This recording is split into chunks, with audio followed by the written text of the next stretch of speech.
Hi friends, வணக்கம். Welcome back to Tamil Mithran.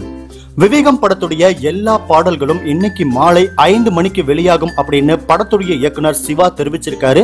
விவேகம் படத்துக்காக முதல்ல ரிலீஸ் ஆன பாடல் சர்வைவா. யோகி பி பாடின இந்த பாடல் வெளியான சில மணி நேரங்கள்லயே செம்ம வைரலா மாறிச்சு. இது வரைக்கும் யூடியூப்ல மட்டுமே 93 லட்சத்துக்கும் அதிகமான பேர் பார்த்திருக்காங்க. இது தவிர 7 ஆப்ஸ்லயும் செம்ம ஹிட் அடிச்சிருக்கு இந்த பாடல். 2வது வெளியான தலை விடுதலை, 3வது வெளியான காதலாடா பாடல், அதுவும் சும்மா சொல்லக்கூடாதுங்க, அதுவும் செம்ம ஹிட் அடிச்சிருக்கு.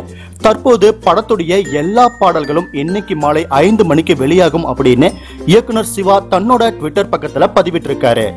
இந்த நிலையில சிவா மற்றும் கபிலன் வைரமுத்து 2 பேருக்கும் நடந்த உரையாடல்கள்ல விவேகம் படம் பற்றி சில விஷயங்கள் நமக்கு தெரிய வந்திருக்கு. அதுல என்ன கான்வர்சேஷன் போயிருக்கு அப்படின்னா, சிவா கேக்குறாரு, உங்க மனத்திரையில நீங்க பார்த்த மாதிரி தான் இந்த விசுவல்ஸ் எல்லாமே திரையில இருக்கா அப்படின்னு கேக்குறாரு. அதுக்கு கபிலன் வைரமுத்து சொல்றாரு, அதை விட பிரமாதமா வந்திருக்கு அப்படின்னு சொல்வேன். அஜித் சாரோட பெர்ஃபார்மன்ஸ், படத்துல இருக்கிற பாடல்கள், அக்ஷரோடைய ஆக்ஷன் காட்சிகள், படத்துல எனக்கு பர்சனலா பிடிச்ச விஷயங்கள் எக்கச்சக்கமா இருக்கு. படத்தோட இன்டர்வல் சீனை பாக்குறப்ப என் உடம்புல 1000 வாட்ஸ் மின்சாரம் பாஞ்ச மாதிரி இருக்கு அப்படின்னு கபிலன் சொல்றாரு. அதே மாதிரி இயக்குனர் சிவா என்ன சொல்லியிருக்காரு அப்படின்னா, இது அஜித் ரசிகர்களுக்கான படமா மட்டும் இருக்கக்கூடாது, பொதுவான ரசிகர்கள் தியேட்டருக்கு வரணும், அவங்களும் படத்தை பாராட்டணும் அப்படின்னு சொல்லியிருக்காரு. அதே மாதிரி காதலாடா பாட்டு படத்துடைய எந்த சிச்சுவேஷன்ல வருது அப்படிங்கிற கேள்விக்கும் விட தெரிஞ்சிருக்கு.